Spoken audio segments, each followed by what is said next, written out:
The best performing S&P 500 income ETF is not what you think. Today we're going to cover not only SPYI, but some contenders that are actually outperforming SPYI in the last year, and some that are not performing nearly as well. So I hope you guys enjoyed this video. We're going to break down a number of factors about these ETFs, the AUM, the distributions, if it's tax friendly or not. So if you're interested in ETF content, don't forget to like the video and to subscribe, and let's check out some ETFs. Starting off with SPYI by Neos, definitely one of the fan favorites and one of the largest ETFs on our list. It's got a 12% dividend yield. The AUM is just under $8 billion, and the return of capital, the estimate is roughly 98%. Now, this does vary depending on the dividend payment, depending on the distribution. So always do your own research and check that out if you're considering this for the return of capital alone. Now, the expense ratio is my only gripe when it comes to Neos. It's a 0.68% with SPYI, with QQQI. And the reason I have issue with this is because they're not utilizing leverage. They're not doing zero DTE. They're doing monthly dividends. It's not weekly. So it could be lower. But the performance has been outstanding. And even with these a little bit high expense ratios, they still are phenomenal performers from what we've seen so far. Now, how this fund functions, it sells an SPX index call spread, and that is it also utilizes the Section 1256 contracts, which also contributes to that return of capital and gets you more money, meaning you're paying less in taxes, which is absolutely outstanding. I wish more companies, more issuers would use the Section 1256 contracts. Next, we have TSPY. This is Tap Alpha's fund. It was their first fund, and it is a winner. I'm just going to say that. It hasn't been trading for as long, so we do see a 14.3% dividend yield or distribution rate, and the AUM is only 121 million, which is a lot lower than the competition in this video. But the reasoning for that is TSPY was their first fund. So Neos has been trading for quite a long time. They have a lot of funds. Many of these issuers have many funds and have bigger names. TSPY is kind of the underdog, but I don't hate an underdog. I actually quite like it, especially now during March Madness. Then we get the return of capital, 80 to 90%, which is phenomenal, very high, but again, that is a bit of an estimate. Expense ratio is 0.77%, which is the highest on this list, but for good reason. It has the highest yield, and the daily zero DTE calls are more difficult to do than a weekly or monthly option. So they're doing the covered calls on the S&P 500 on SPY. And what makes this really cool is I've interviewed Sai Katara. He's the CEO of Tap Alpha multiple times on the channel. And if you want to check him out, I recommend going and listening to him. He knows his stuff so well. Most of these issuers do. But when it comes to this strategy, he's like an expert on the zero DTE. And so what he does is they shift the strategy depending on what's happening in the day. Say there's a big earnings for a major company in the S&P 500. They may wait to write that option until after and try and catch some of the upside if the market reacts positively or negatively. And that's the beauty of the zero DTEs, is they're able to clip the market depending on what it's doing every single day and determine what they want to do. So it's really interesting how they function. Next, we have GPIX, an 8.6% yield, 3.21 billion in AUM. And what's cool with this product by Goldman Sachs is it is a growth and income hybrid.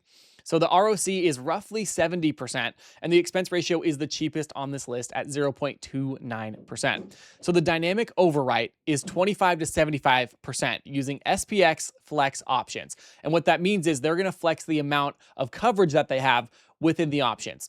So let's say the markets are really hot and they say, well, we still want to generate income, but we want to capture more upside. They'll lower the percentage of the portion of their ETF that they're writing options on, and vice versa. The market's kind of sideways, volatility is up, but we want to generate more income. So let's write more options on the portfolio. A very unique way of doing it and really cool. And GPIQ is their NASDAQ fund, has been the top performer in terms of all the NASDAQ ETFs for the last couple of months, actually. Then we have ISPY by ProShares, 8.81% yield. This one, I would say, is a little bit of a safer bet, but with less risk can come less reward, and we have seen that with ISPY, 1.17 billion. Return of capital is high, and the expense ratio is 0.56%. So it's not as expensive as Neos, but it hasn't been performing nearly as well as the Neos funds have, and it does passive daily covered call strategy with swaps, and that's why the expense ratio is a little bit high, and that can really eat into your return. And last but not least, certainly not least, we have JEPI. 8.5% dividend yield, an AUM of 40 billion plus. This is the largest on the list, and for good reason. Now, I know you may look at this and go, why would anyone buy JEPI when SPYI and TSPY have higher yields? Well, It's a lot safer. They use equity-linked notes in the portfolio, mimicking covered calls and helping them reduce risk. It's got a cheap expense ratio, 0.35%, but the return of capital is not nearly as high, 15 to 20%, meaning in comparison to SPYI, and I believe TSPY as well, I believe they also utilize those 1256 contracts, you're going to pay more in taxes than you would in comparison. But JEPI has an entire market of those in retirement that want income and can live easily off of less than 8% or maybe just around 8.5%, but want the security. And so that is why JEPI is so big. So myself, I'm a younger, more aggressive investor, but I definitely see a use case for JEPI, especially if you're living off dividends, which is definitely everybody's dream. But the real question is, the reason we're watching this video, like and subscribe by the way, is what has been performing the best? Is NEO still on top like it has been for a very long time? Is the underdog winning? Is GPIX growing? Is ISPY coming back from behind? Is JEPI somehow outperforming the rest? JEPI is not. I'll rule that one out right now, but let's take a look and see how these funds compare on a chart factoring in no dividends and dividends. One thing I wanted to showcase was we have another fund plugged in here, XDTE. It's the Roundhill S&P 0 DTE covered call strategy ETF, and it has pretty rough NAV erosion, I would say. They're very high yielding, I believe over 30%. But I wanted to put this on there. If you're looking for something that pays weekly, this is an option.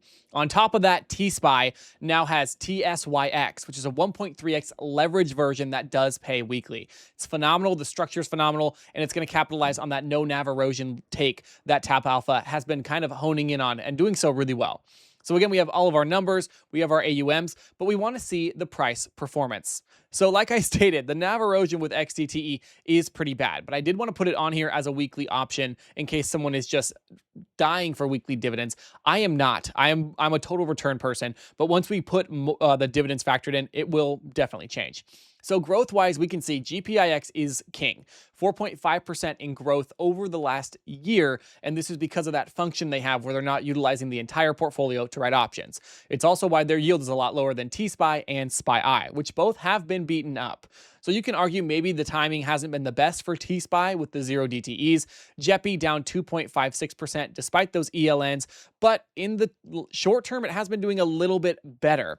And then, of course, ISPY kind of right there in the middle, actually doing a little bit better on the growth portion. Now we factor everything in and we're going to throw in dividends for total return, and we can see a different story. SPYI is up 11.61%. TSPY is up 12.31%. GPIX is up 13.76%. JEPI is only up 6%. This is pretty crazy. It hasn't even performed half as well as some of the others. ISPY is up 10.38% and XDTE is up 9%. So what really blows my mind with these is the fact that GPIX, GPIQ in this last market have been phenomenal performers. They've been outperforming NEOs, which for a long time wasn't the case. And so what that means for me is I need to diversify a little bit more. I need to have some of my money in SPYI, in TSPY, in GPIX, so I can capitalize on whatever is doing the best in the market in the income game. I already hold TSPY and SPYI, and I am looking to buy GPIX, especially on these dips that we've seen in the market, but I don't think the downturn is going to go away anytime soon. And so I really want to showcase as well the dividend yield for each of these. XDTE 39%, which is contributing to that NAV erosion. ISPY 9%, JEPI 8.5%, GPIX 8.8%, TSPY over 14, 15.3%, and SPYI is sitting at 12.82 for the trailing 12-month. So a really phenomenal set of ETFs. Maybe I'll do a full portfolio on these. I will continue to track them and let you guys know what continues to be the best if there's a new underdog winner. But I will say my winner for this video is definitely TSPY. Although GPIX has started to outperform it recently, TSPY has been at the top for most of the last year, about half of the last year, I should say, battling with GPIX.